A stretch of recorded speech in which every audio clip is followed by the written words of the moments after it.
put it here. This is another one that's like in the box, so you want to kind of select all this so you can see.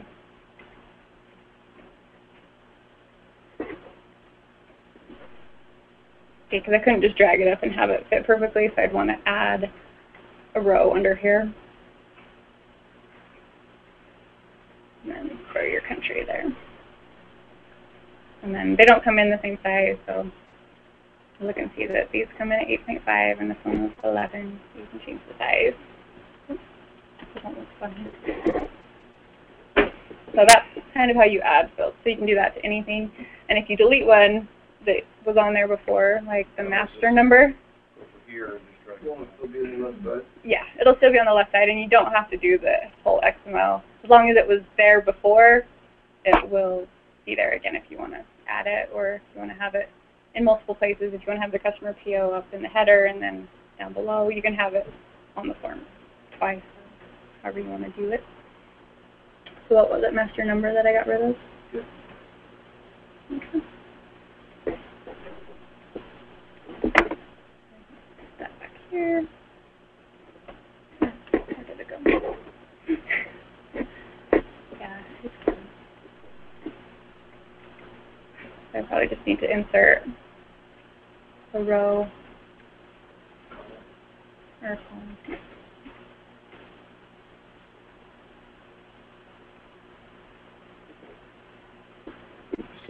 I kind of messed it up.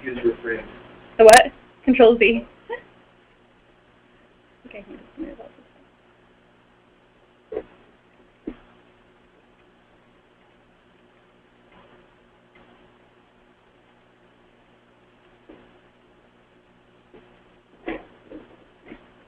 Try that again. Remember. And then the titles are the captions. So in your list on the left, you'll have all the captions, and then you'll have your fields.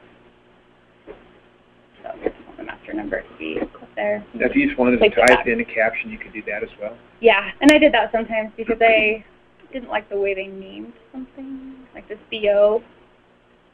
So you can really like rename it, or you can just get rid of the caption and just free text type in there.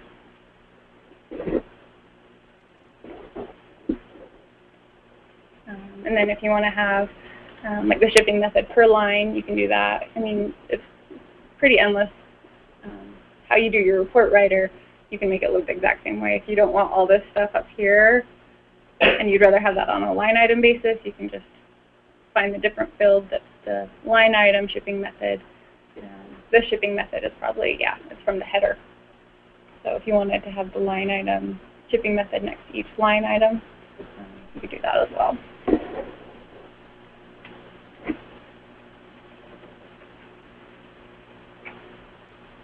I don't want to get rid of those.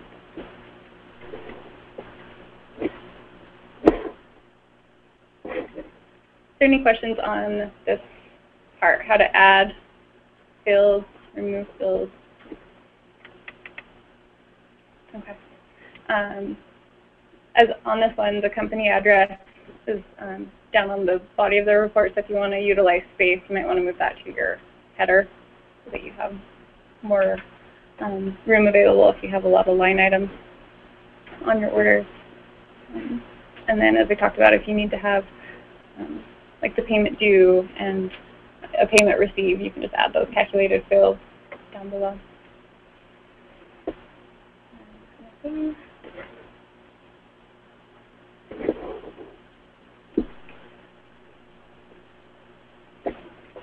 Go back to your template maintenance.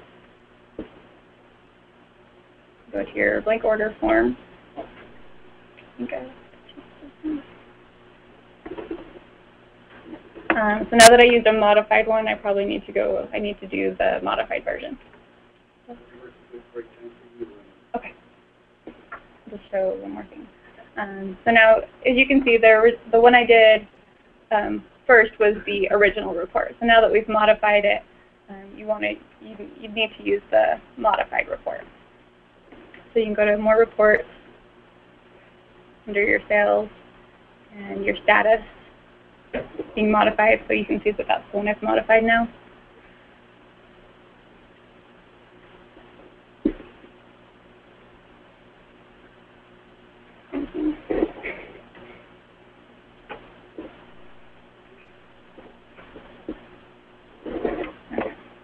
Then you can just do from an existing report. You can just do it from that original one we had. We'll just call this the modified version.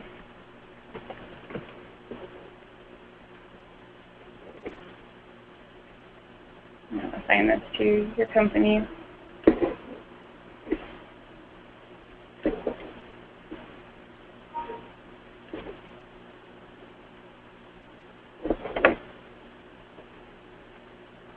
And then just make sure you add it to Fabricam order form.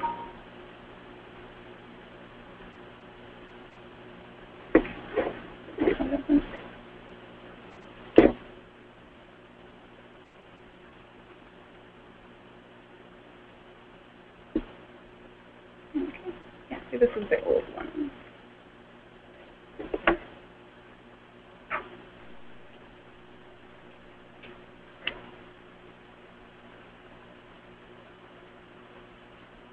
So from here, you would have to go in and do your changes now that it's been modified. Sorry, I kind of did that out of order. But you'd want to do the modified version if you're going to add fields, and then make the change on the modified version, not the original version. Okay, so now that we know how to make a report, I'm just going to go over how to use it. So you need to make sure that your customers and vendors are set up properly to receive reports, and you need to have an email address. So we'll kind of go over how to do the setup on your customers and vendors. And then also keep in mind that one of the coolest features, I think, is the email functionality. So that's one reason to use the Word templates, because you can't email your report writer ones, or your, through the system at least. So if you activate your templates and have email addresses and have your customers and vendors set up, then you can send one at a time, or as a batch at the end of the day. You can send all your documents. So to go over this in GP, since we've been doing sales order stuff, we'll just go into the customer card. So the first thing you want to do is make sure, if you want to use email, that you have email addresses from your customer. Sorry, I went fast. So next to the address ID, you have a little I, like it's a little internet thing. And this is where you want to put your email addresses for them to be sent. If you put it down here in this email of the internet information, that's not what it reads for the automatic email. So you want to have it in the to, the CC or the VCC, and you can have several in each of those fields if you need to copy someone and send it to, accounts payable, always. So you need to have email addresses. Second thing you need to check on your customers is this email button down here.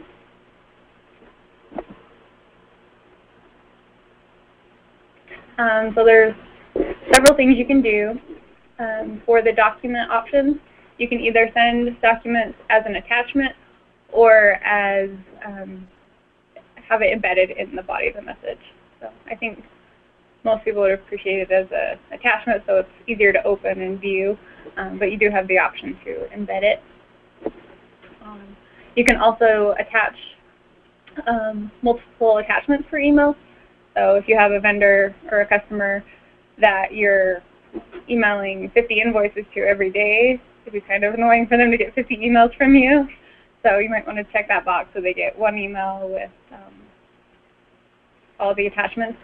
And there is a maximum number that it will send in one, and I think it's about 20. I didn't check. We have one customer that we do a lot of business with, and it usually sends them 2 emails a day. I think it's like 20 or something that it will fit, and then it will start another message for the rest. You can also set a maximum file size, so if you have people that don't want to receive huge files, you can do that. And then down here you have the different SOPs, things you can send. So you have your sales quote, your sales order, your invoice, all these things. And you can have a different message ID for each one. And what a message ID is, can you then go into this? You can just set up, maybe you have a favorite customer, and you want to give them a special message, always.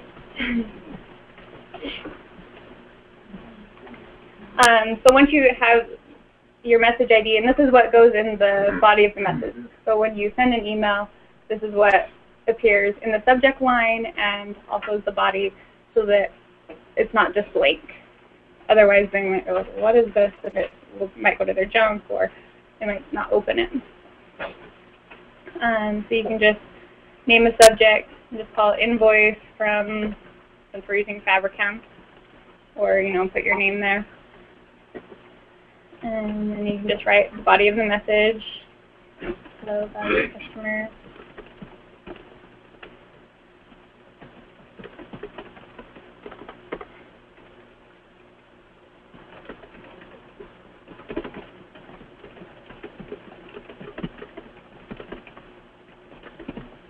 Whatever you want to say.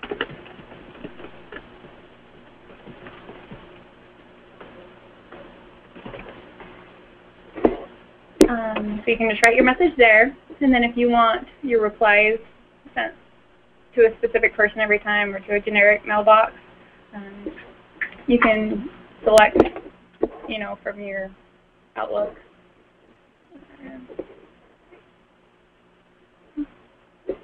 Or, just type it in accounts payable or accounts receivable at utopia.com or whatever it is. That's how we do it, so that if someone's gone, they're not replying to someone that's on vacation. The emails will go out from the individual user, but then the replies can go back to a generic. Or you can just leave that blank and the replies will go to the person that sent it. So then that's how you set up a message. And then if you wanted to use that one for the message ID on the sales invoice, now it's an option there for your favorite customer. And then you also are able to choose what format to send it in. Some customers might want it in a Word document, which then they can change it, but we always send ours in PDF so that they can't change it and be like, no, we really owe you this. So these can be changed to a Word document, HTML, PDF, or XPS. The nice thing about this as well is you don't need to buy PDF like we used in the old days when you email that at rate plans and convert it to PDF. This is embedded, so there's no extra cost.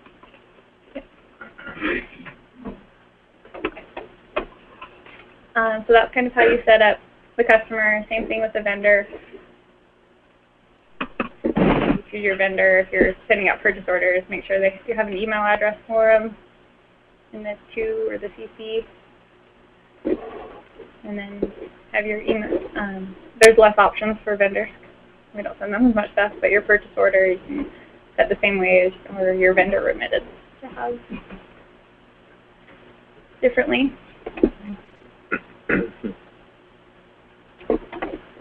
So now back on your sales transaction screen.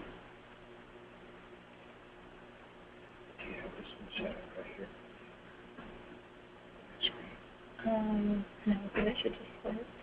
Go ahead and go to the screen. You need to go to the select page so you can come up and fill it in. Okay, so where are you at? That's the sales email setup screen. And then you go here and choose that one user. Okay. Where did you go to get to that email setup? Tool setup. Sorry. New sales.